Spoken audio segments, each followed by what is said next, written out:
Nous allons véritablement déclarer les bienfaits de Dieu dans nos vies. Alléluia.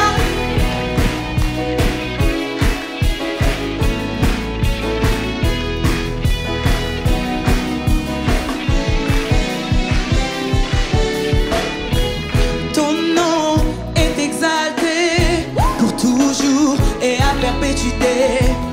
Béni et célébré pour toujours et à perpétuité.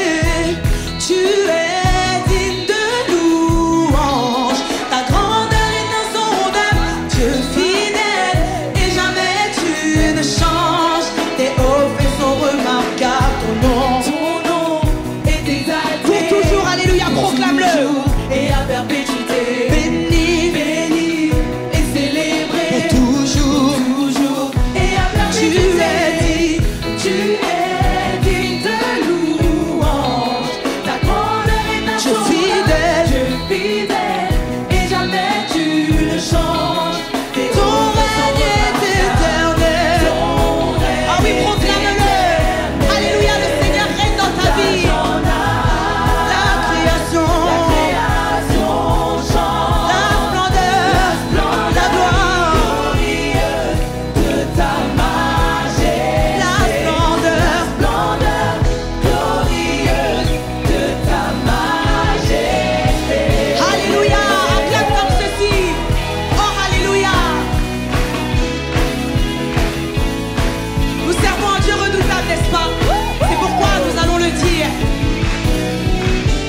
Ta puissance est redoutable, toujours, toujours et à perpétuité. Tes merveilles sont renouvelables, toujours, toujours et à perpétuité. En dehors de toi, il n'y a pas. Alléluia, danse dans la présence de Dieu. En dehors de toi, il n'y a pas d'autre Dieu. Tu es le seul Dieu. En dehors de toi, il n'y a pas d'autre Dieu. Tu es le seul Dieu. En dehors de toi, il n'y a pas d'autre Dieu. Tu es le seul Dieu. Alpha et Omega. Oh oui, le règne du Seigneur est éternel. Nous l'appelons l'Alpha et l'Oméga. Alléluia. Le commencement et la fin. La splendeur, la gloire de ta majesté. La splendeur glorieuse de ta majesté. En dehors de toi, il n'y a pas d'autre Dieu. Tu es le seul Dieu. En dehors de toi, il n'y a pas d'autre Dieu.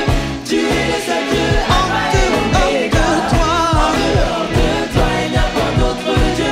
Tu es le seul Dieu. En dehors de toi, il n'y a pas d'autre Dieu. Tu es le seul Dieu.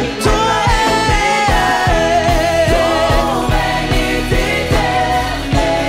Alléluia. La création chante la splendeur glorieuse de ta majesté. La splendeur glorieuse de ta majesté. Encore une fois, la splendeur. Oui, continue de le proclamer. La splendeur de Dieu, alléluia, se lève sur toi. La splendeur glorieuse de ta majesté. La splendeur glorieuse de ta majesté. La splendeur glorieuse de ta. Alléluia, pousse un cri de joie dans la présence de Dieu et acclame ton Dieu. Alléluia, acclame comme ceci.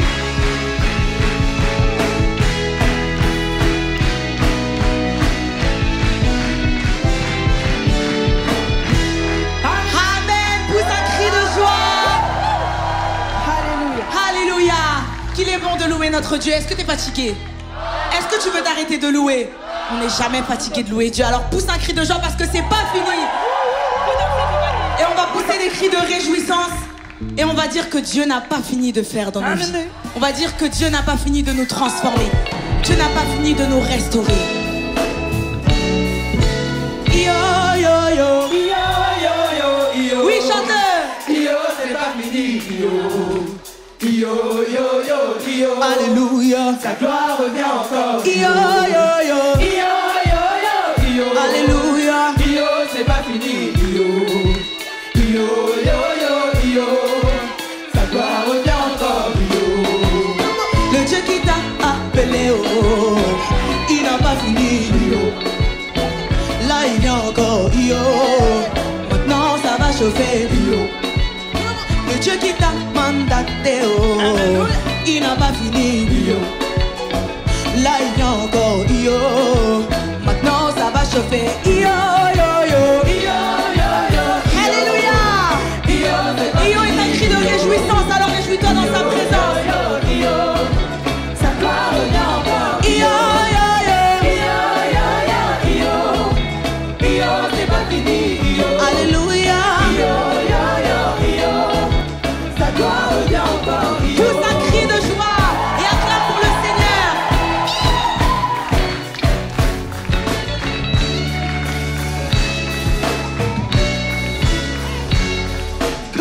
Le Dieu qui t'a transformé, oh, il n'a pas fini. Là il vient encore. Maintenant ça va chauffer. Le Dieu qui a appelé ACER, il n'a pas fini. Là il vient encore. Là il vient encore. Maintenant ça va chauffer. Alléluia. C'est pas fini. Alléluia. Sa gloire revient encore. Alléluia. C'est pas fini. Sa gloire revient encore. Sa gloire revient, oh. Sa gloire revient. Vas-y, dis-le encore une fois. Sur toi. Sa gloire. Hey. Sa gloire. Sur toi. Allez-y, les chants, sa gloire. Sa gloire revient. Sa gloire revient. Sa gloire. Sa gloire revient. Sur toi. Sur toi. Sa gloire. Sa gloire revient. Sa gloire. Sa gloire revient. Sa gloire. Sa gloire revient. Sur toi. Alléluia, pousse un cri de joie. Alléluia. Sa gloire revient encore. Alléluia. C'est pas fini. Sa gloire On va le redire encore une fois. Sa gloire. revient. Sa gloire. Sa gloire revient. Sa gloire. Sa gloire revient. Sur toi. Sur toi. Sa gloire. Revient. Alléluia. Sa gloire revient. Sa gloire. Revient. Sur toi.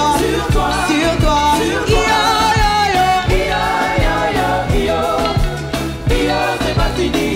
Alléluia. Sa gloire revient encore.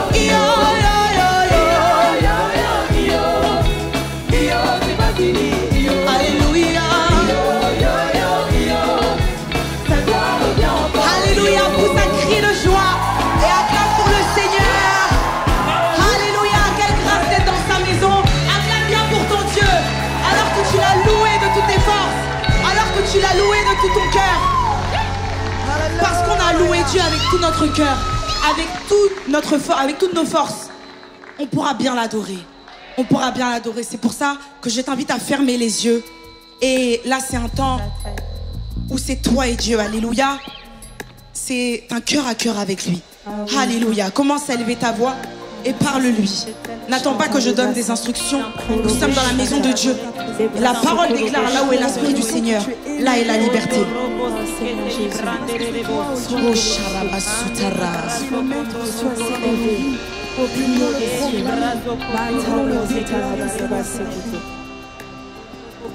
Empereur de l'univers, souverain et maître, nous nous prosternons pour te louer. Empereur de l'univers, souverain et maître, nous nous prosternons pour te louer.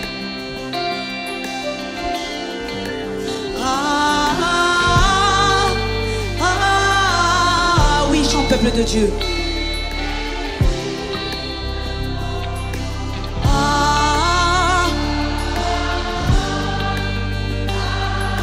Tu es digne. Encore une fois.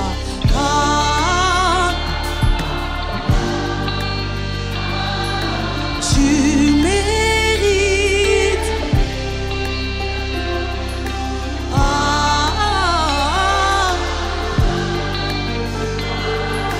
Tu es digne.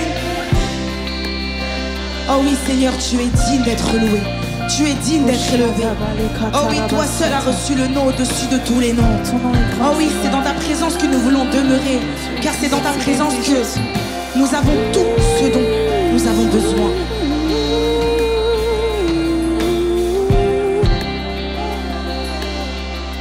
Empereur de l'univers, souverain et maître, nous nous prosternons pour te louer. Empereur de l'univers, alléluia, il est souverain et maître. Nous nous prosternons pour te louer. Nous allons le redire, empereur de l'univers. Oh alléluia, Sharasata Baba, souverain et maître. Nous nous prosternons pour te louer. Chante.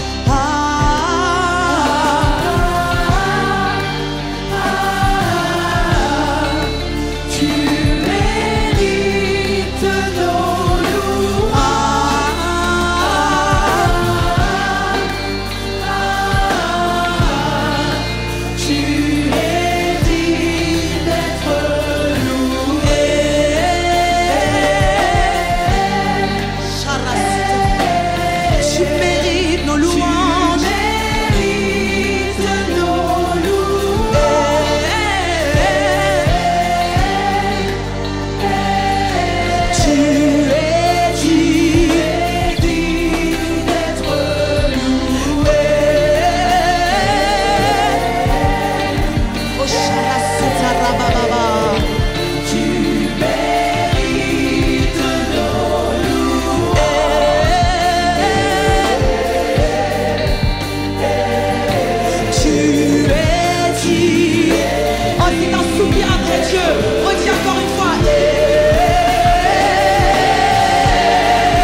attitude, nous allons passer au repas du Seigneur.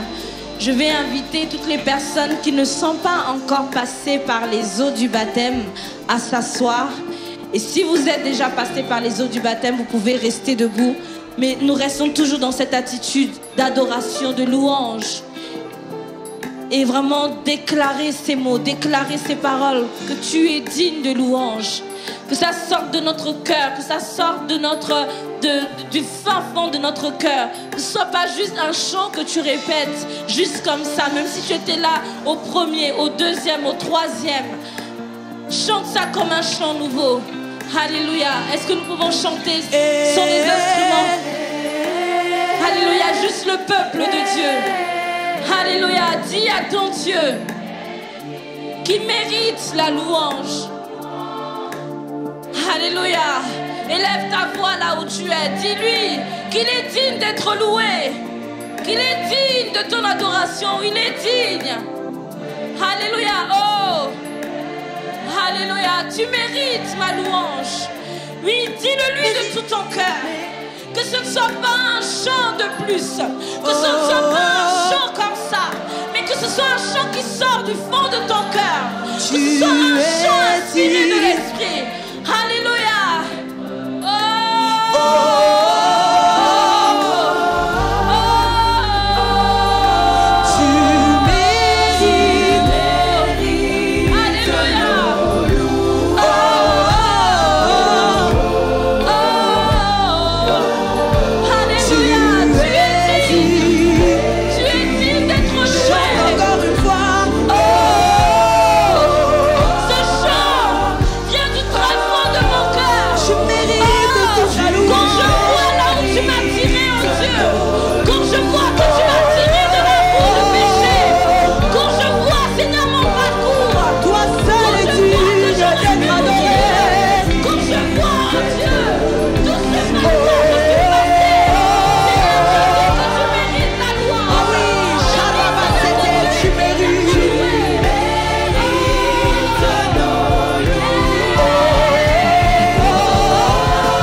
Jésus a pris le pain et il a dit, ceci est mon corps, faites-le en mémoire de moi. Alléluia. Est-ce que tu peux prendre le pain avec moi en considérant le corps de Jésus qui a été cloué à sa croix, qui a été cloué à la croix, en considérant le corps de Jésus qui a été cloué pour les maladies, pour les malédictions. Est-ce que tu peux prendre avec moi la coupe qui typifie, qui représente le sang de Jésus? Alléluia, ce sang crie plus fort que le sang d'Abel. Ce sang crie plus fort que n'importe quel sang. Alléluia, alors que tu as pris la Sainte Seine, est-ce que tu peux te lever là où tu es et dire ce chant? Alléluia. le dire encore de tout ton cœur. Est-ce que tu peux rendre d'excellentes actions de grâce à Dieu? Il est à toi là où tu es. Réalise ton parcours. Réalise ce que Jésus a fait. Réalise que s'il n'était pas allé à la croix, je ne serais pas là ce matin. S'il n'était pas allé à la croix, je ne serais pas là cet après-midi. S'il n'était pas allé à la croix, je serais peut-être mort aujourd'hui. S'il n'était pas allé à la croix, tu aurais été réclamé.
Alléluia.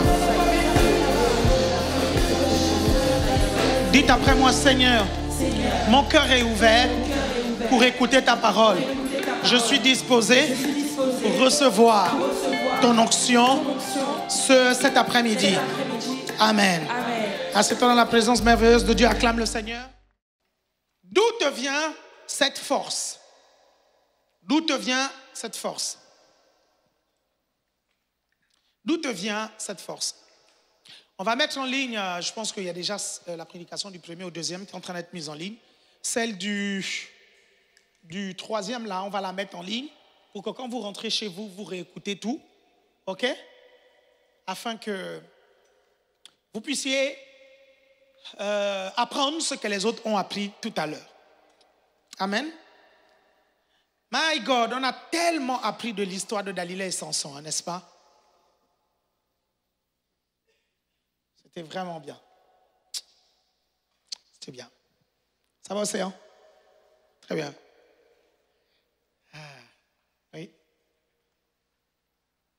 Non, mais moi, en fait, moi, tu vois, j'ai le mandat d'Adam et Ève. Moi, je renomme les gens. Voilà. Hein, c'est l'onction. C'est comme ça. Tous. Ah ouais, la majorité, je leur donne tous des surnoms. Tous. C'est comme ça que je ne les oublie pas. Elle s'appelle Chloé, je l'appelle Océan. Hein. Le pasteur Floricia, je l'ai déjà surnommé Anakazo. Anakazo. Non, chacun d'entre eux, ils ont leur surnom. Le pasteur Augustin, je l'appelle l'ancien. Maman François, l'ancienne. C'est moi qui ai commencé à appeler le pasteur Isaac Is. Pasteur ici a ajouté fort, donc pasteur ici l'appelle Easy Fort. Ah, vous ne saviez pas? Ah, c'est comme ça qu'elle l'appelle, hein. Mais vous n'avez pas le droit de l'appeler comme ça. Ah, sinon il va vous mettre sur discipline. Hein? Père Rémi, je t'appelle comment? Je t'appelle comment? Je t'appelle beau gosse. N'importe quoi. Bien sûr que je t'appelle pas beau gosse. N'importe quoi. Hein? Grâce Mélodie, toi je t'ai surnommé quoi? Il y a beaucoup, hein? Il y a beaucoup de surnoms. Quand c'est comme ça, il y a beaucoup. Je l'appelle Dubel, j'ai plein de choses.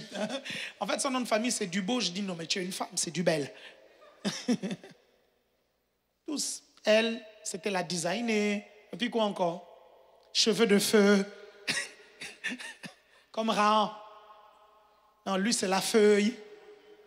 La feuille, Loulou. Alexis Loulou. Hein? C'est comme ça, c'est juste comme ça. C'est juste mon langage d'amour. Je t'ai encore surnommé quoi? Toi, c'est quoi? Mon Abel. Lui, c'est Nzé la panthère.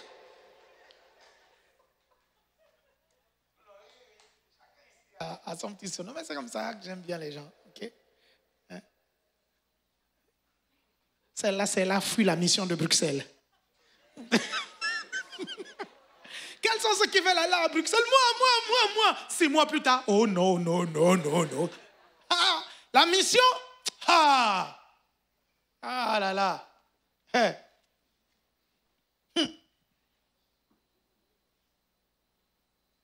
JP, ça va? Vous savez pourquoi JP aime se balader avec David? Parce que JP croit que lui c'est Tommy Bryan, Bobby Bryan ou je ne sais trop qui est à côté de David. Quand il se balade avec David, il dit non, moi c'est Michael Jordan, au moins. À côté de David. Ils ne rigolent pas parce qu'ils ne comprennent pas le sens et je n'expliquerai pas. Ceux qui savent, ils le feront. Ils rigoleront. Et les autres, non. Ça va?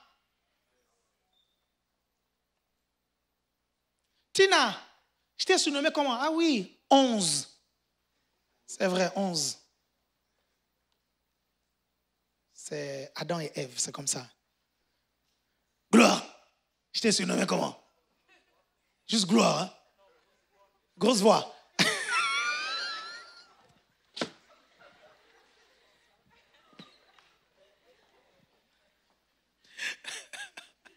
Non, on va commencer la prédication, ok? D'où te vient cette force? D'où te vient cette force?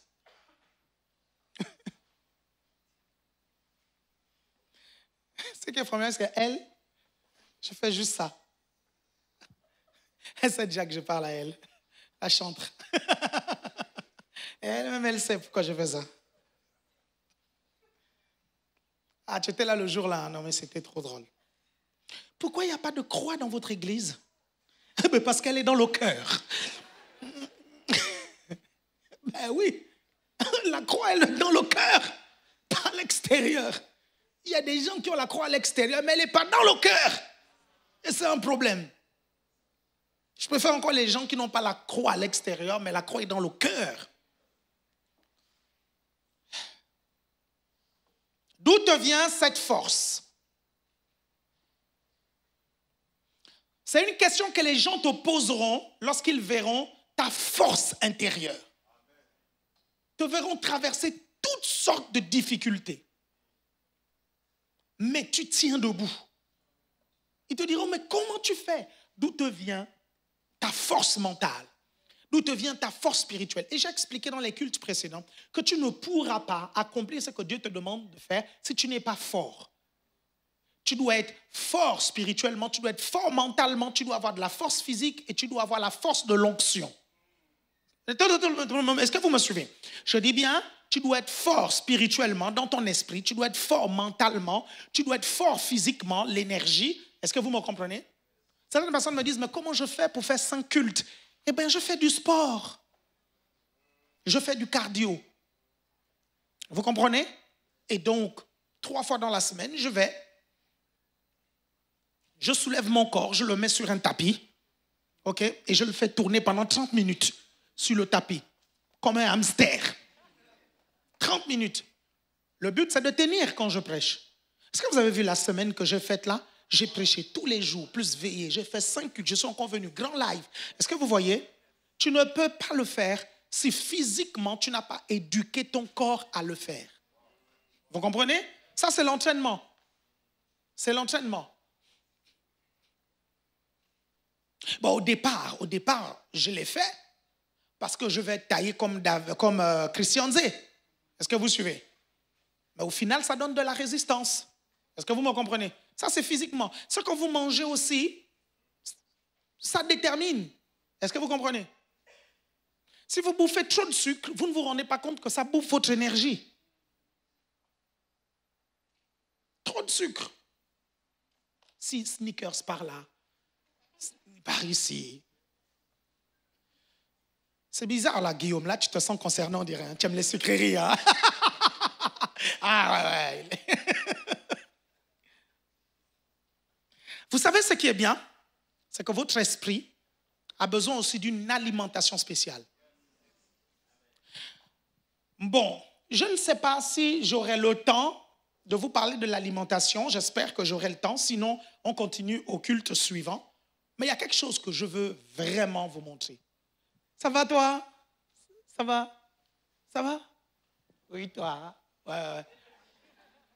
Ça va? Que Dieu te bénisse, ça me fait plaisir de te voir. C'est bien, c'est bien. J'aime vous voir dans la maison de Dieu. Okay? D'ailleurs, c'est là où vous devez être dimanche. Vous êtes où le dimanche? Je ne comprends pas. Vous devez être dans la maison de Dieu. Vous êtes où dimanche? Dimanche, vous devez être dans la maison de Dieu. C'est le jour du Seigneur. C'est le meilleur endroit. Regardez, je vais vous montrer. Élie se retrouve chez la veuve de Sarepta. Et vous allez voir le type de personne à qui, si c'était vous, qu'Élie venait demander la nourriture en sachant que c'est votre dernier repas, vous aurez dit non à Élie. Et vous allez voir, je vais vous montrer à travers un autre verset biblique le type de personne qu'était Élie. Mais j'aimerais qu'on lise d'abord, on revienne sur le passage de la veuve de Sarepta. Élie est la veuve de Sarepta. Et je vais expliquer des choses que j'ai expliquées au grand live et je sens qu'il faut que je réexplique ça parce que c'est très important. Donc c'est dans 1 Roi, je pense, chapitre 17, je pense. Chapitre 17, je pense. 1 Roi, chapitre 17. La veuve de Sarepta. 1 Roi 17:7. Mais au bout d'un certain temps, le torrent fut assez car il n'était point tombé de pluie dans le pays. D'accord. Alors la parole de l'Éternel lui fut adressée en ces mots. Lève-toi, va à Sarepta, qui appartient à Sidon, et demeure là. Voici, j'ai ordonné une femme veuve de te nourrir. Donc, comprenez bien, l'épisode de la veuve est entre deux miracles de nourriture dans la vie du prophète Élie. Vous me suivez attentivement? Le positionnement de l'histoire de la veuve de Sarepta, dans ces deux histoires, la première histoire, c'est là où Dieu lui demande d'aller au mont Kérith et Dieu envoie des corbeaux pour le nourrir. Et quand le mont Kérith s'arrête, Dieu lui demande d'aller maintenant chez une veuve, est-ce que vous comprenez? À qui Dieu a ordonné de nourrir Élie. Et il y a un autre épisode qu'on va voir après cet épisode-là. Et vous allez voir le type de personne. Je ne sais pas si est-ce que vous comprenez ça? Il ne faut pas blaguer avec ça. Hein? La volonté de Dieu n'est pas que les gens puissent mourir de manière prématurée. Mais il y a certaines personnes qui le font parce qu'ils ne respectent pas des principes. Vous comprenez? La Bible dit, honore ton père et ta mère pour que tu vives longtemps sur la terre. Là, on parle de tes parents naturels, mais on parle aussi de tes parents spirituels. Vous comprenez? La Bible dit que la crainte de l'Éternel rallonge les jours. Et je disais quelque chose au culte précédent. Je disais, en fait, je ne vous comprends pas. Comment vous êtes chrétien? Vous allez au ciel, mais vous alignez vos raisonnements avec ceux qui vont en enfer. Non, mais enfin, mais je n'arrive pas à comprendre votre logique. Vous ne voyez pas que si vous alignez vos raisonnements avec ceux qui vont en enfer, vous vous dirigez là où ils partent. Alors que vous devez leur résister parce que la direction est différente. Vous n'allez pas là où ils vont. Et donc vous ne pouvez pas penser comme eux ils pensent. Résistez-leur. Vous n'allez pas au même endroit. Si tu ne résistes pas, tu ne pourras pas appliquer une force qui va les pousser à te suivre au ciel. Mais si tu t'alignes, tu te diriges avec eux en enfer. Les gens me disent, mais apôtre Alain Patrick, qu'est-ce qui te donne la force de continuer à prêcher sur la prospérité et ce message alors que les gens te critiquent? Mais parce que je n'ai pas envie d'aller là où ils vont. Je n'ai pas envie d'aller dans la pauvreté comme ils vont. Je n'ai pas envie d'aller en enfer comme ils vont. Je n'ai pas envie d'aller là où ils vont. Donc, pour ne pas aller là où ils vont, je dois prendre le sens opposé. Je dois marcher à contre-courant. Quelqu'un m'a suivi ici? C'est la volonté de Dieu. Vous êtes toujours là? Bien sûr que ceux-là, ils ne seront pas d'accord. Ils vont crier, non, regardez, il est fou, il est ceci, il est cela, il est ceci. C'est eux qui sont fous. Ce n'est pas moi.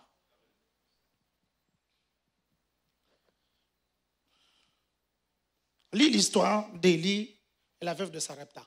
Voici, j'y ai ordonné à une femme veuve de te nourrir. C'est Dieu qui dit ça à Élie, hein? Le prophète Élie. S'il vous plaît, à cette époque-là, Dieu ne parlait pas au prophète par témoignage intérieur. Hein. Ce n'est pas vos dons de prophétie là qui se manifestent avec le témoignage intérieur. Hein.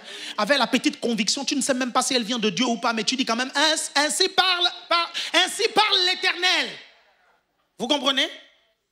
Et toi et moi, quand on écoute la prophétie, on sait que l'Éternel n'a pas parlé. Ils entendaient audiblement. Audiblement. Élie entendait audiblement. Jérémie entendait audiblement. Ésaïe entendait audiblement. Il n'y avait pas d'autre moyen pour eux d'entendre la voix de Dieu. Ils n'avaient pas l'Esprit de Dieu en eux.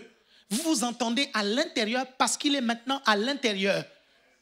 Lui n'était pas dedans. Donc c'est pour ça qu'ils entendaient audiblement la voix de Dieu. Pourquoi je vous le dis? C'est pour vous dire que Dieu a vraiment parlé à Élie. Vas-y, continue.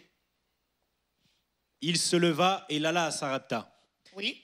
Comme il arriva à l'entrée de la ville, voici il y avait là une femme veuve qui ramassait du bois. Mm-hmm. Il l'appela et dit, va me chercher, je te prie, un peu d'eau et un vase afin que je boive. Avant que tu ne continues, est-ce que vous connaissez le statut des veuves dans l'Ancien Testament et même dans le Nouveau Testament? Quand vous lisez les épîtres de Paul et vous voyez Paul demander à ce qu'on s'occupe de la veuve et de l'orphelin, c'est parce qu'en fait, quand une veuve avait perdu son mari, c'était compliqué pour elle.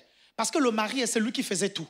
C'est lui qui amenait à manger, c'est lui qui avait la capacité juridique. Donc quand une veuve perdait son mari, c'était très compliqué. C'est pour ça que Anne, quand elle a perdu son mari, elle dit non, je vais là où il y a la sécurité, dans la maison de Dieu. Elle allait dans la maison de Dieu. Vous comprenez? Ça veut dire en fait que c'était des personnes qui étaient très pauvres. Donc retenez-le. C'était des personnes qui étaient très pauvres. Retenez-le. C'était des personnes qui étaient très pauvres. OK? Donc, il trouve une veuve qui est en train de ramasser du bois. Elle est très pauvre. Vas-y. Et elle alla en chercher. Uh-huh. Il l'appela de nouveau et dit, Uh-huh. apporte-moi, je te prie, un morceau de pain dans ta main. Uh-huh. Et elle répondit, l'Éternel, ton Dieu est vivant. L'Éternel, ton Dieu est vivant. Donc, elle connaît l'Éternel. Donc, elle connaît, dit, l'Éternel, ton Dieu est vivant. Vas-y. Je n'ai rien de cuit, je n'ai qu'une poignée de farine dans un pot et un peu d'huile dans une cruche. Uh-huh. Et voici, je ramasse 2 morceaux de bois, puis je rentrerai et je préparerai cela pour moi et pour mon fils. Nous mangerons, après quoi nous mourrons. Parce qu'on n'aura plus rien du tout. Continue. Élie lui dit, ne crains point, rentre, fais comme tu as dit, Seulement, prépare-moi d'abord avec cela un petit gâteau et tu me l'apporteras. Tu en feras ensuite pour toi et pour ton fils. Oui. Car ainsi parle l'Éternel, le Dieu d'Israël. Car ainsi parle l'Éternel, le Dieu d'Israël. La farine qui est dans le pot ne manquera point, et l'huile qui est dans la cruche ne diminuera point, jusqu'au jour où l'Éternel fera tomber de la pluie sur la face du sol. Très bien, continue. Et elle alla, et elle fit selon la parole d'Élie. Elle fit sur la parole d'Élie. Vas-y. Et pendant longtemps, elle eut de quoi manger, elle et sa famille, aussi bien qu'Élie. Donc le miracle s'est fait ou pas? Le miracle s'est fait, n'est-ce pas? Vous me suivez? Le miracle s'est fait, n'est-ce pas? Moi, il y a quelque chose qui m'étonne. Pourquoi, quand Élie arrive, Élie dit, fais-moi à manger. La dame là ne dit pas, ah oui, tu es le prophète que j'attendais. Dieu m'avait dit effectivement de te nourrir. Assieds-toi, ô homme de Dieu, et mange. Pourquoi elle ne le fait pas? Pourquoi elle ne le fait pas? Soit Dieu ne lui a pas parlé, et si Dieu ne lui a pas parlé, ça veut dire que la parole d'Élie est un mensonge, et nous savons qu'Élie était un bon prophète, donc ça ne peut pas être un mensonge. Si ce n'est pas un mensonge, la deuxième possibilité, c'est que la femme a entendu, elle n'a pas voulu obéir, elle n'a pas voulu prendre de risques. Quelqu'un me suit ici? Vous me comprenez? Et pourquoi elle a agi? Elle a agi parce qu'elle voulait que ce soit Élie qui risque, pas elle. C'est pour ça qu'elle va le faire sur la parole d'Élie, non sur ce qu'elle a reçu. Est-ce que vous comprenez? Pourquoi? Parce que la foi de cette dame était tout simplement petite et faible. C'est tout. Elle voulait se baser sur quelqu'un qui a une plus grande foi. C'est pour ça qu'elle a agi quand le prophète a parlé. Elle a dit, le prophète a parlé, je vais le faire. Vous êtes là, vous me regardez, mais vous ne savez pas pourquoi je dis ça. Parce que beaucoup d'entre vous, parce que ça, on appelle ça une incitation à agir. Beaucoup d'entre vous, souvent, on peut vous prêcher la parole de Dieu. Mais si on ne vous incite pas, si on ne vous défie pas, parfois même si on ne prophétise pas sur vous, vous ne bougez pas. Et pourtant, à vos chaises, Dieu vous a déjà donné des montants. Vous attendez juste ça, en fait. OK? Est-ce que c'est bien? Est-ce que c'est pas bien? OK, le bon côté, c'est quoi? C'est lorsque vous vous basez sur la parole du serviteur de Dieu pour agir, oui, il y a le miracle. Le mauvais côté, c'est quoi? C'est qu'il y a d'autres personnes comme vous qui ont entendu la voix de Dieu et qui ne se lèvent jamais. Ça développe la rébellion. Quelqu'un me suit ici? Ça développe la rébellion. OK. Certains d'entre vous, vous pensez sincèrement que Dieu avait envoyé Élie pour nourrir Élie? La Bible nous dit qu'il y avait beaucoup de veuves en Israël, mais Élie n'est parti que chez une seule. Pourquoi Élie n'est parti que chez cette dame-là? Parce que c'est la seule veuve à qui Dieu a parlé. Cette veuve avait vraiment entendu la voix de Dieu. Quelqu'un me suit ici? C'est pour ça qu'Élie est allé chez elle. Quelqu'un me comprend ici? Peut-être que cette veuve a fait une prière. Peut-être que cette veuve a mis sa foi en action. Elle a peut-être dit, Seigneur, s'il faut faire quelque chose pour que tu gardes mon fils et moi vivants, s'il te plaît, fais-le. Et Dieu va lui dire, je vais t'envoyer mon prophète, il faudra le nourrir. Quelqu'un me comprend ici? Vous êtes toujours là? Écoutez, quand nous lisons ce passage, nous pensons que que Élie va chez la veuve pour survivre. Attendez, la personne était au mont Kérith. Dieu envoyait les corbeaux pour nourrir la personne. Tu penses sincèrement qu'elle va chez la veuve pour elle-même la personne, ou bien elle va chez la veuve parce que Dieu veut délivrer la veuve? L'offrande que cette femme a faite, c'était une offrande pour lui sauver la vie. C'était le dernier pain, c'était la dernière farine, mais il fallait qu'elle donne ça pour vivre longtemps. Il faut comprendre l'offrande sacrificielle. Si vous ne comprenez pas l'offrande sacrificielle, vous n'irez pas dans la dimension dans laquelle Dieu veut vous amener. Il faut une foi spéciale pour faire ce type d'offrande, l'offrande sacrificielle. Vous me suivez? C'est le même type d'offrande que la veuve. Hein? Jésus est là, devant le tronc, et il y a une veuve qui donne tout ce qu'elle possède. Et Jésus ne dit pas, oh là là, c'est tout ce que tu as, reprends ton argent, c'est pas grave, je vais payer à ta place. Non, Jésus dit, cette dame a donné plus. Pourquoi? Parce qu'elle a fait une offrande sacrificielle. Quand Jésus dit que cette dame-là a donné plus, Jésus alors n'a pas regardé ce qu'elle a donné, Jésus a regardé ce qui lui restait. Quelqu'un me suit ici? Parfois, une question d'offrande sacrificielle est le rapport entre ce qui te reste et ce que tu donnes. Envolé comme ça. Vous êtes là? Tu gagnes 2 millions par mois. Apôtre, je viens faire une offrande sacrificielle. Je te donne 90 000 euros. Pour toi, ce n'est pas une offrande sacrificielle. Vous êtes là? Est-ce qu'on peut revisiter cette notion-là d'offrande sacrificielle? Vous me suivez?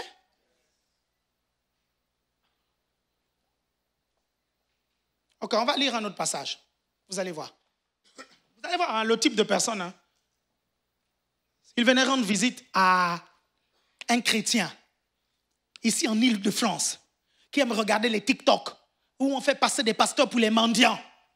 Vous comprenez ça? Et vous êtes là, vous écoutez ça, vous ne vous rendez même plus compte que ça vous influence vous-même. Vous ne donnez plus vos dîmes et vos offrandes, vous ne donnez plus à la maison de Dieu parce que ces choses vous ont influencé. Vous n'étiez pas enraciné. Parce que si vous étiez enraciné, ces choses-là ne vous auraient rien fait. Vous aurez continué à soutenir l'œuvre de Dieu, donner, à encourager. Quelqu'un me suit ici. Si vous ne donnez plus, c'est que vous n'étiez pas enraciné. Ça vous a affecté. Vous comprenez? Depuis quand c'est qu'une petite fille qui n'a même pas 30 ans dit, elle ne connaît rien de la vie, elle se pavane sur les réseaux sociaux à twerker? Depuis quand? Depuis quand je veux me conformer à ce qu'elle va dire? Depuis quand?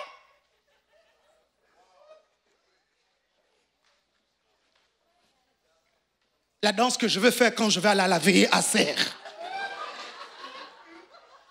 Et tu es là, tu regardes, et c'est elle qui t'influence et qui t'impacte. Tu ne peux même plus entendre la voix de Dieu pour faire tes offrandes. Vous comprenez? Parce qu'une païenne te dit ça.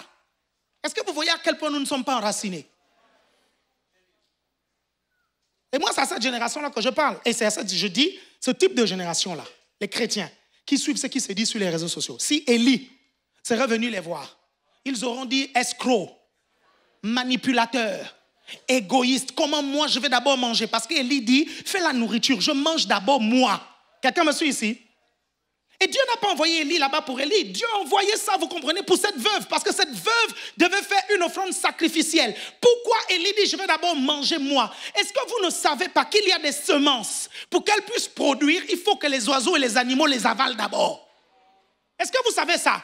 Il y a des graines qui ne peuvent pas produire, vous comprenez? Quand elles tombent toutes seules comme ça, elles ne peuvent pas. Il faut que les animaux les avalent. Quand les animaux les avalent, ça passe dans le transit de l'animal. L'animal défèque.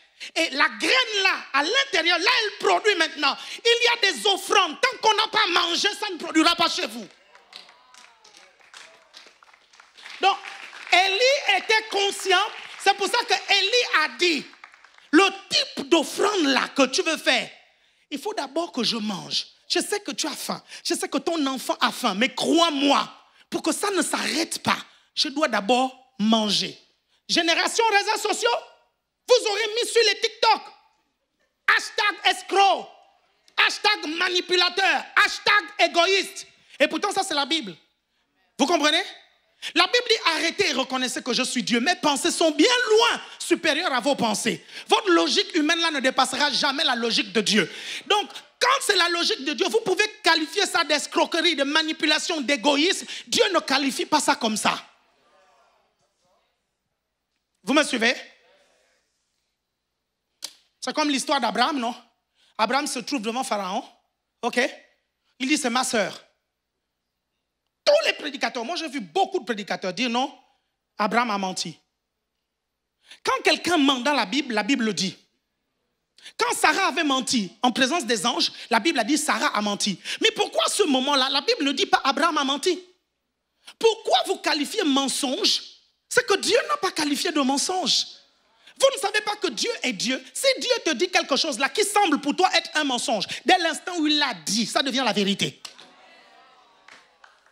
Donc, arrêtez à un moment donné de mettre votre raisonnement sur le raisonnement de Dieu. Oui, je suis d'accord, vous ne le comprenez pas. Mais parce qu'en fait, sa façon de penser est bien plus loin. Comment tu peux comprendre? C'est lui qui a créé l'univers. Comment tu peux comprendre quelqu'un comme ça? Comment tu peux comprendre? La Terre n'est même pas un point dans l'univers.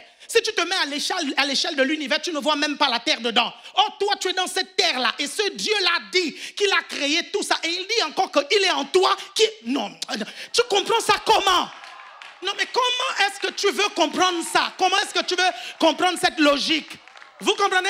Donc, quand il envoie son prophète dire à une veuve, je vais d'abord moi-même manger, si tu juges ce prophète-là, c'est toi qui es stupide. Parce qu'après tout, le miracle s'est fait ou pas? Le miracle s'est fait, non?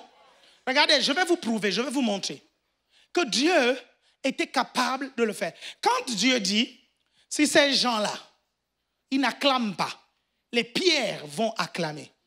Vous me suivez? Vous n'imaginez pas comment c'est terrible cette parole, hein? Il est en train de dire qu'il est prêt à transférer la bénédiction d'Abraham aux pierres. Et s'il transfère la bénédiction d'Abraham aux pierres, ça veut dire qu'il transfère la domination aux pierres. C'est-à-dire que ce sont les pierres qui vont dominer maintenant sur les êtres humains. Quand il dit, il peut faire ça, parce qu'on vous donne d'adorer Dieu, de louer Dieu, pour que vous puissiez avoir de la suprématie. Parce que ta suprématie et ta domination ici sur la terre dépendent de celui que tu adores et tu honores. Non, je pense que vous ne comprenez pas. Est-ce que vous me suivez? Donc, il te donne la grâce de l'adorer, de le louer. Et toi, tu viens, tu arrêtes les gens qui l'adorent, les gens qui le louent, tu comprends? Et tu dis, non, mais fais-les taire, fais-les taire. Jésus dit, mais tu ne comprends rien. Si je les fais taire, les pierres vont le faire et ils vont prendre la domination sur vous. Vous êtes là? Vous savez, hein, la vérité, hein, je préfère être fou aux yeux des hommes qu'être fou aux yeux de Dieu. Je vous dis la vérité. Regardez toutes les personnes. Noé, quand il fabriquait son bateau, il était fou. Hein. Devant les hommes, il était fou. Hein. Vous suivez? Quand Lot parlait aux gens de Sodome et Gomorrhe, vous suivez? Il paraissait fou hein, jusqu'à ce que Sodome et Gomorrhe, vous comprenez, a été détruit. Hein. Pour le moment, quand vous parlez à vos frères, vos cousins, toutes les personnes là, vous paraissez fou. Vous suivez? Mais votre folie, c'est pour une saison. Il y a une saison qui va s'ouvrir, où vous allez être le plus sage de la famille. Où les gens diront, mon Dieu, j'aurais dû accepter Jésus avant toi. J'aurais dû le faire, j'aurais dû te suivre. Préférez être fou aux yeux des hommes, vous comprenez, qu'être fou aux yeux de Dieu. Ok, je vais maintenant vous montrer le type de personne que vous traitez de mendiant parce qu'il va demander à une veuve de manger d'abord lui. Le type de personne que vous aurez qualifié de manipulateur. Le type de personne que vous aurez qualifié d'escroc et d'égoïste. Vous allez voir le passage. Vous allez me dire si ça c'est normal.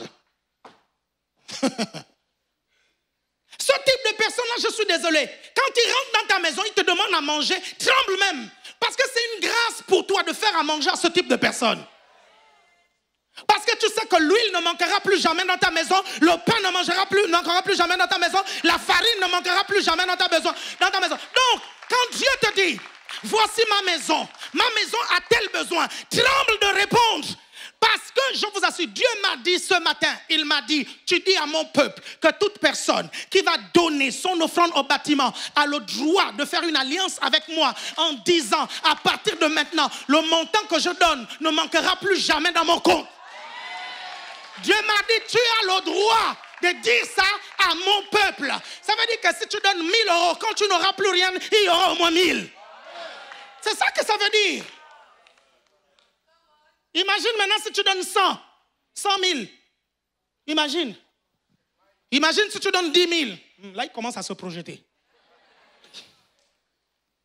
Il m'a dit, dis ça à mon peuple.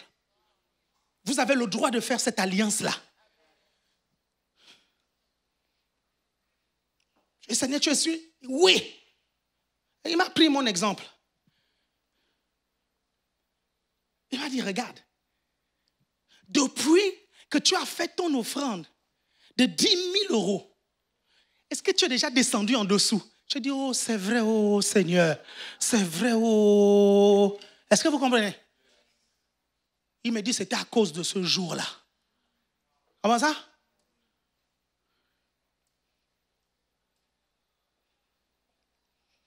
Avant de lire le passage, quand Jésus est venu demander de l'eau à la Samaritaine, et que la Samaritaine lui a dit, pourquoi toi tu me demandes de l'eau? Jésus dit quoi? Si seulement tu savais qu'il te demande de l'eau, non?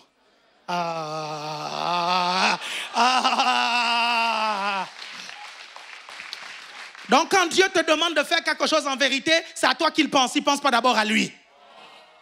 C'est à toi qu'il pense. Dieu a déjà vu ton futur. Il sait.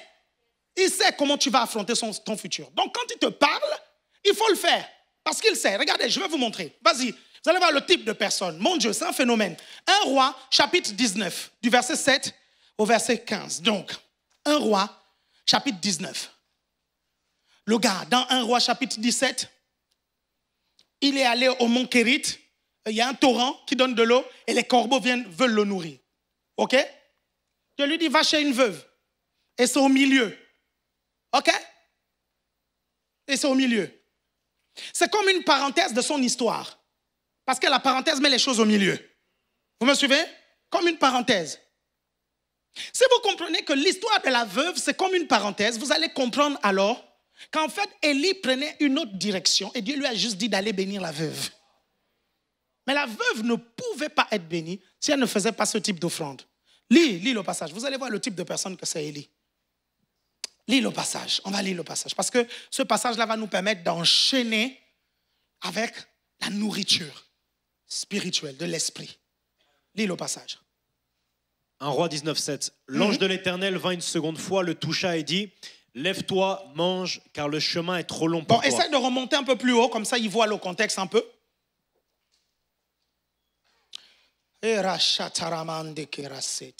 Vas-y.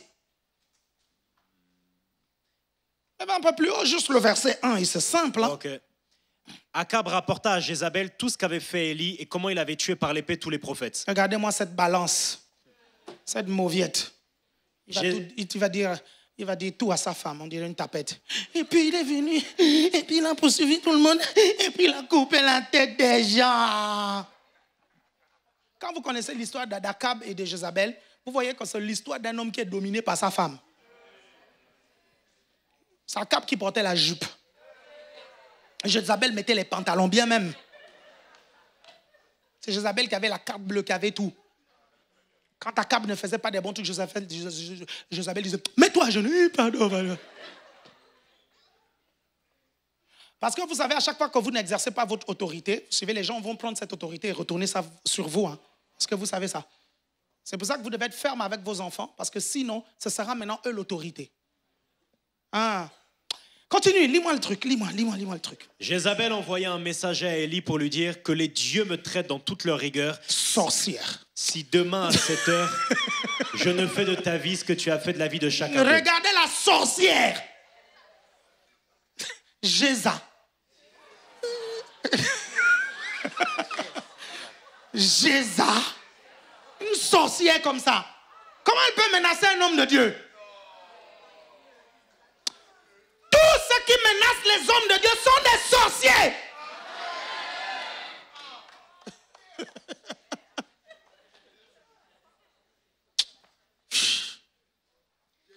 Élie... Sortez vos téléphones, faites les réels. Faites, on y va. Sortez les téléphones, faites les réels. Faites les réels. 1, 2, 3, je dis la phrase. Sortez les téléphones, on y va. Tous ceux qui menacent les hommes de Dieu sont des sorciers. Comme Jézabel. Sont des Jézabel. Et les hommes, les Jézabos. Vous pouvez balancer.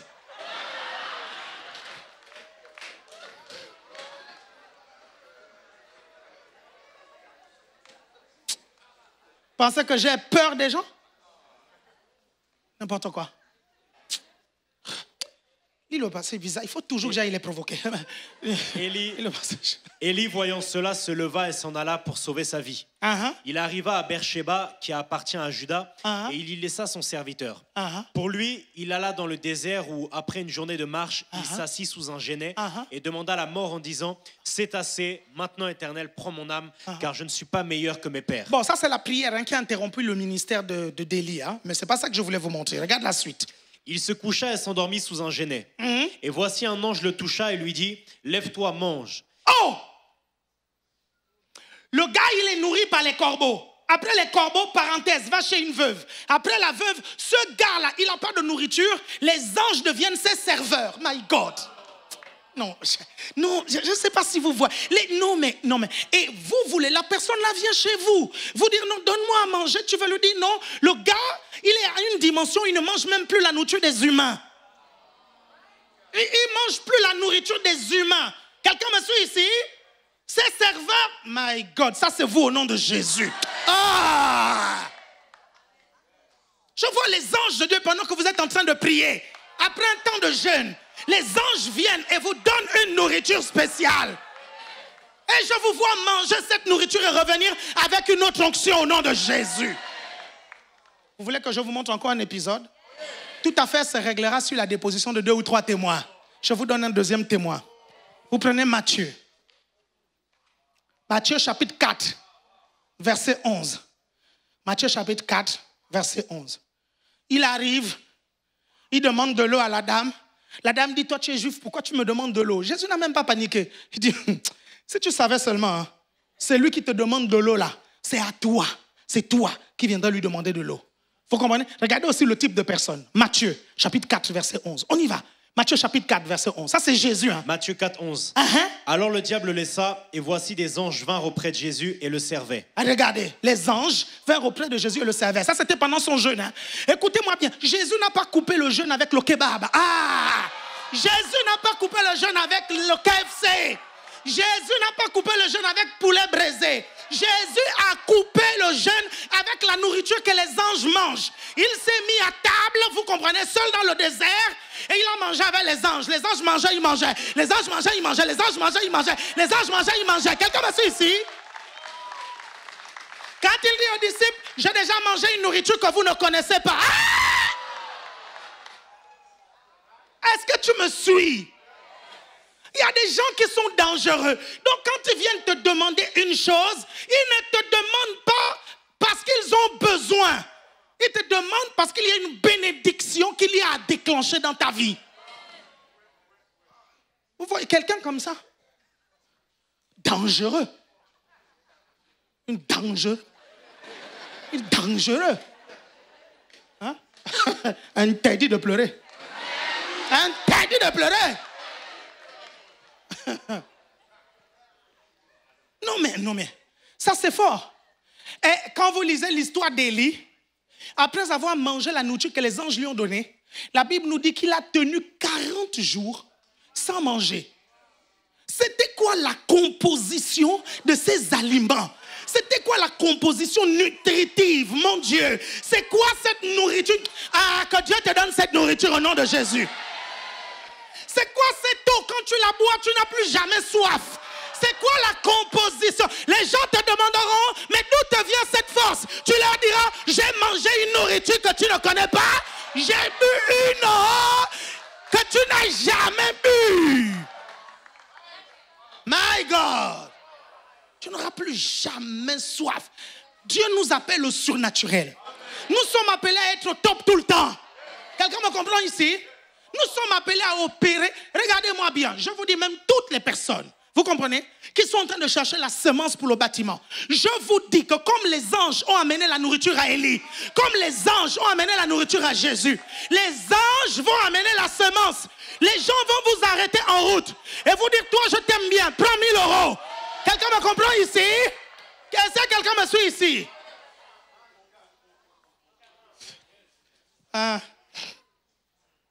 Sur Internet, il y a quelque chose qui est en train de se passer et les gens ne savent pas que c'est prophétique et c'est honorifique. Ils m'ont surnommé le DG de la Banque du Ciel. Eux, ils pensent qu'ils se moquent de moi. Mais ils ne savent pas qu'ils sont en train de prophétiser. Ils sont en train de prophétiser. Parce que je suis le DG de la Banque du Ciel, je prophétise des virements surnaturels dans vos vies. Au nom de Jésus, je déclare que vous allez recevoir des virements surnaturels dans vos vies. Au nom de Jésus. My God.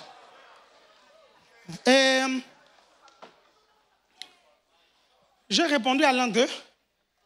Bon, il me dit, bonjour DG de la Banque du Ciel. Je lui dis, je reçois cette parole au nom de Jésus. Vous me suivez? Tout simplement parce que quand ils vont dans mes prédications, je parle de Banque du Ciel, je parle de virements surnaturels, tout ça, et ils se moquent de moi avec ça. Mais je m'en tape. Vous savez ce que Dieu m'a dit? Dieu m'a dit ceci. Dieu m'a dit, les persécutions dans ta vie est ce qui augmente ta valeur. Pourquoi? Parce que quand tu es persécuté, on dit que tu payes un prix. Quel est ce prix qui n'a pas de valeur? Y a-t-il quelqu'un qui me suit ici? Et parfois, quand par une offrande, tu te connectes à un serviteur de Dieu dont tu identifies la grâce. C'est parce qu'il a payé un prix que tu n'as pas payé et tu veux que la grâce coule. Est-ce que quelqu'un me suit ici? Par l'offrande. Tu veux que le transfert de grâce se fasse. Vous me suivez? Parce que peut-être que tu n'auras jamais à payer ce prix-là. Est-ce que quelqu'un me suit ici? Vous êtes toujours là? Vous êtes toujours là? Le prix que Jésus a payé, qui d'entre vous l'a payé? Personne. Vous suivez? Mais vous l'avez reçu par grâce. Vous suivez? Donc il me dit non, ne t'inquiète pas. Tout ce que les gens font, les critiques qu'ils font, les machins, il me dit ça accroît ta valeur sur le marché. Parce que j'étais là, je disais mon Dieu, Seigneur Jésus, je peux vous garantir qu'il y a eu même des moments où, en fait, je me disais non, si je m'en vais dans tel endroit chrétien, voilà, eux ils pensent que je suis un bandit, ils pensent que je suis ceci, ils pensent que je suis cela. Vous comprenez? Je suis allé, j'étais invité à l'ambassade du Gabon. J'ai reçu une invitation de l'ambassadeur du Gabon en France. Donc, on est allé assister à la fête de l'indépendance, tout ça. Et je peux vous assurer que c'était une bagarre. Je me suis dit, ouais, mais Seigneur, là-bas, il y a beaucoup de Gabonais. Et parmi les personnes qui me critiquent, les personnes qui me persécutent, il y a beaucoup de Gabonais dedans. Et c'est là où le Seigneur me dit, mais en fait, tu ne comprends pas que toutes les persécutions que tu as, c'est ça qui augmente ta valeur. Parce que c'est ça qui augmente ta grâce. Il dit, va là-bas, la tête haute. Et je suis rentré, m'en vais, tac, tac, je vois les gens. Bonjour, pasteur, dès que je rentre au portique, c'est elle qui surveillait les gens, vous comprenez? Qu'il papait les gens, machin, tout ça. Elle me voit, elle panique, elle dit à sa collègue, s'il te plaît, est-ce que tu peux me prendre une photo avec le pasteur? Pasteur, je peux prendre la photo? Je dis, bien sûr. Et puis il prend la photo, tac. Après je traverse, je vois les gens qui me regardent, je vois d'autres personnes qui me regardent. Après une personne s'approche, bonjour pasteur, bonjour. Et je suis là avec le prophète Sostène, ok. Et puis le prophète dit, est-ce que vous le connaissez? Il dit, oui, on le connaît. Après le prophète Sostène dit, c'est qui? Ils sont là, ils sourient un tout petit peu. Et je leur dis, le DG de la Banque du Ciel. Ils éclatent de rire. Vous comprenez? On ne m'a pas agressé, on ne m'a pas tapé. Vous comprenez? Mais ils sont en train de libérer quelque chose dans ma vie, mais je vous assure, c'est extraordinaire. Quelqu'un est là? Est-ce que tu me suis attentivement? Et donc, ça veut dire que là, le compteur est à 0,0. OK, donc la nourriture, là, on va parler de ça au 5e pour ceux qui seront là. OK? Est-ce qu'on peut se lever quelques instants? Parce que là, il y avait beaucoup de choses à voir. OK?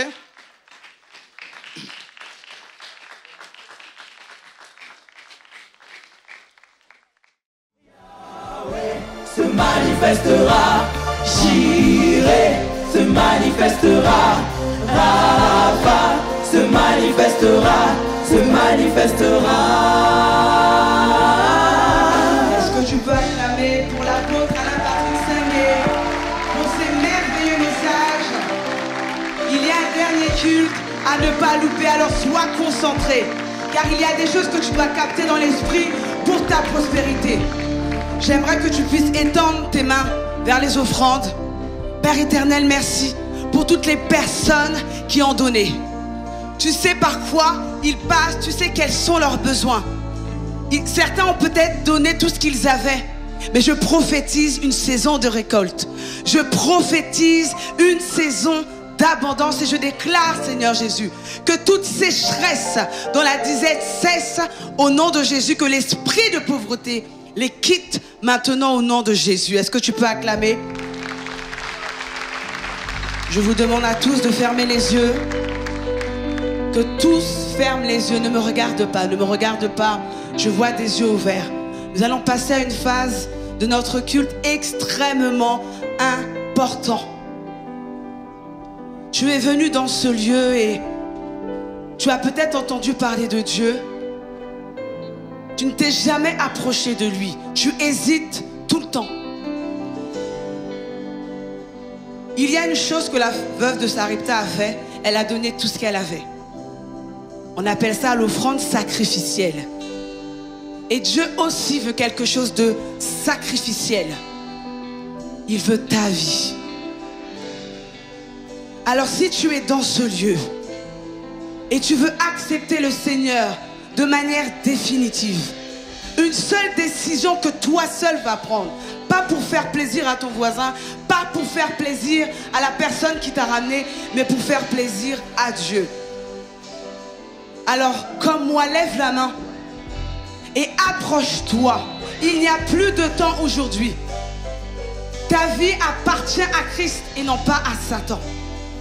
Alors lève ta main bien haut et approche.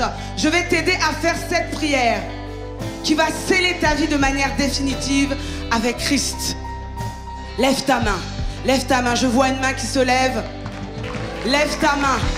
C'est le moment d'accepter Christ. Est-ce qu'on peut l'encourager? Il y a encore de la place. Approche-toi. Il y a encore de la place pour accepter le Seigneur. J'ai vu que tu as levé ta main. Approche, approche, n'aie pas peur, n'aie pas peur. Oui, pas d'hésitation. Est-ce qu'on peut l'encourager? Il y a encore de la place. Il y a encore de la place pour accepter le Seigneur. Est-ce qu'on peut encourager cette jeune sœur? Yes, yes, il y a encore de la place. C'est le moment. C'est le moment pour donner ta vie. Quelle offrande merveilleuse que Christ attend. Waouh! Si tu es en train de me regarder et tu es chez toi, tu ne connais pas le Seigneur, tu vas faire cette prière avec moi. Quel est ton prénom? Uriel. Et toi? Angel. Est-ce qu'on peut étendre nos mains vers Uriel et Angel? Vous allez faire quelque chose. Tenez ma main. Tenez ma main. Yes. Étendez vos mains vers elle et priez. Vous allez répéter après moi. Seigneur Jésus.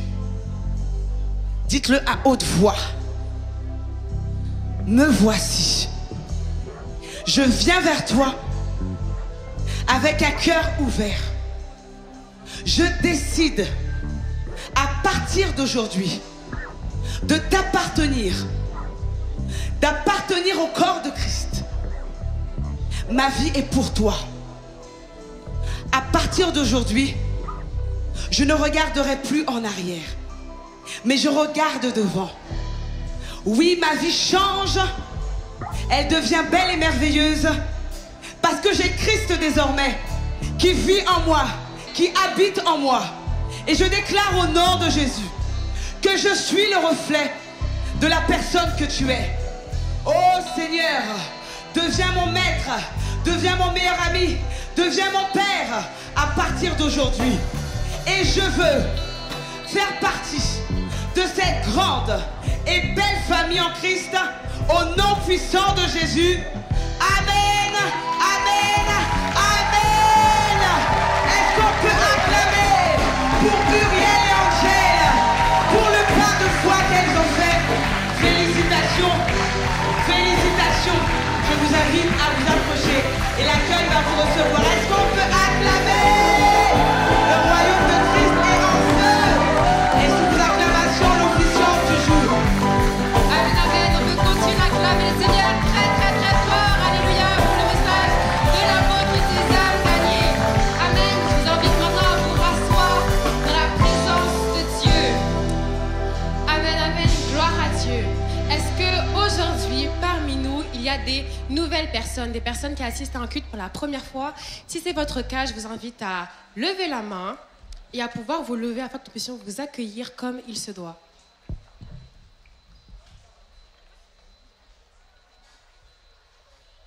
Yes. Personne? Personne. Ok, personne. Pas de nouvelles personnes parmi nous. Gloire à Dieu. Néanmoins, à toutes les personnes qui nous suivent en ligne pour la première fois, nous vous souhaitons la bienvenue. Alléluia, nous sommes l'église ACR Paris, qui est l'Assemblée chrétienne pour l'évangélisation et le réveil. Si vous avez déjà une église, veuillez transmettre nos salutations à vos différents responsables. Et si vous n'avez pas d'église, cette famille est la vôtre. Et si vous souhaitez bénéficier d'un suivi, n'hésitez pas à envoyer un mail à l'adresse suivante iam.acrp@gmail.com afin d'être recontacté avec vos coordonnées, bien évidemment. Cette fois-ci, est-ce qu'il y a des personnes qui ont fêté leur anniversaire cette semaine ou alors aujourd'hui? Yes, je vois des mains qui se lèvent, vous pouvez vous lever afin que nous puissions vous honorer. Joyeux anniversaire, joyeux anniversaire, joyeux anniversaire, joyeux anniversaire. Que Dieu vous bénisse, que Dieu vous bénisse, que Dieu vous bénisse, que Dieu vous bénisse. Que Dieu vous bénisse abondamment et que Dieu bénisse toutes les personnes qui ont fêté leur anniversaire et qui nous suivent en ligne. Alléluia. Est-ce que quelqu'un peut dire avec moi annonce spéciale? Gloire à Dieu. Première annonce spéciale, ce jeudi 12 septembre à 20h aura lieu une réunion spéciale avec tous les partenaires d'Évangile TV, avec le pasteur Gwen Dresser qui interviendra. Donc si vous êtes partenaire de la chaîne Évangile TV, nous vous invitons à vous inscrire pour ne pas manquer cette réunion. Alléluia. Prochaine annonce, le département social organise des soutiens scolaires pour les élèves qui rencontrent des difficultés. Et l'année passée, plus de 20 personnes ont pu bénéficier de ces soutiens. Et on peut acclamer le Seigneur parce que ces mêmes personnes qui étaient régulières ont obtenu leur baccalauréat avec mention. Donc si vous souhaitez bénéficier d'un suivi avec la classe du soutien scolaire, envoyez un message au frère Kevin Bonda au 07 80 74 37 65 ou alors au frère Glenn Kouma au 07 81 75 47 23. Amen. Ce samedi 14 septembre, à partir de 11h, aura lieu la distribution alimentaire du département social pour venir en aide aux personnes dans le besoin. Donc, si vous souhaitez en profiter, n'hésitez pas à vous inscrire à partir de demain, le lundi 9 septembre, en contactant le département social aux coordonnées suivantes, au 06 05 78 71 61, ou alors en envoyant un message à leur page Instagram, ebenezer.paris. Et enfin, dimanche prochain, nous aurons l'offrande du département social, alléluia, afin de soutenir nos frères et sœurs dans le besoin. Amen. Et dernière annonce, le canal WhatsApp de l'église est ouvert, donc nous vous invitons à pouvoir le rejoindre afin de bénéficier de toutes les informations qui sont transmises au sein de notre méga church. Amen. Amen. Gloire à Dieu. Je vais vous inviter à vous lever et ensemble on va clôturer ce culte dans la prière. Amen.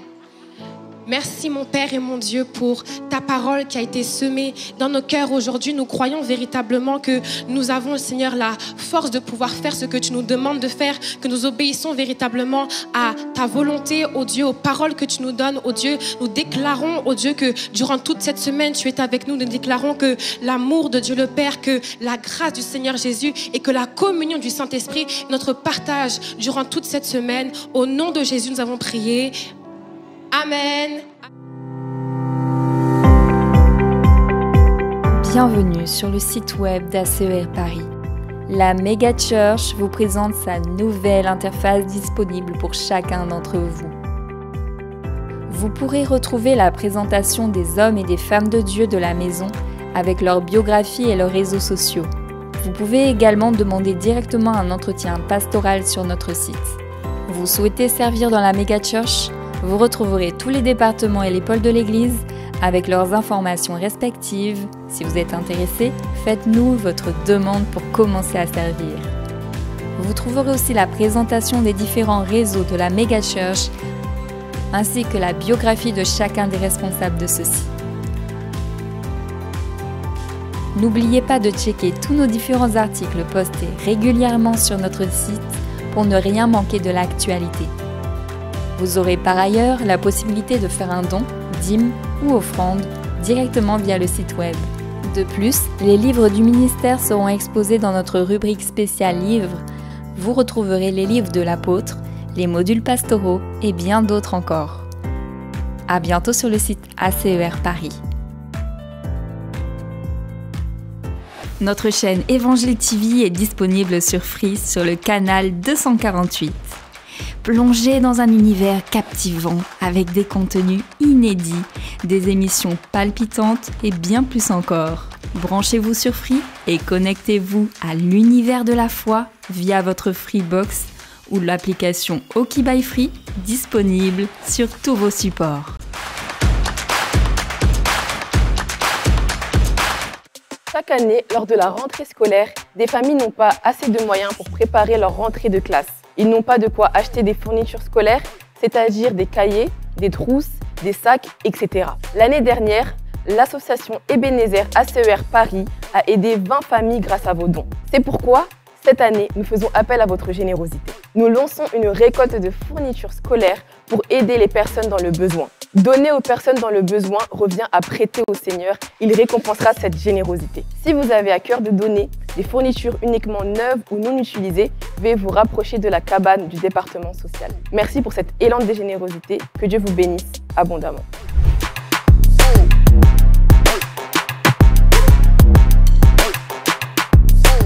Marre de ne pas savoir quoi faire de vos cheveux? Osez prendre un temps pour vous. Des maîtres attentifs tiendront compte de tous vos souhaits. Notre salon vous offre une large gamme de services et de produits capillaires. Manu Coiffure, soigneusement coiffé, naturellement embelli. Manu Coiffure, moins 20% avec le code promo MCEVTV.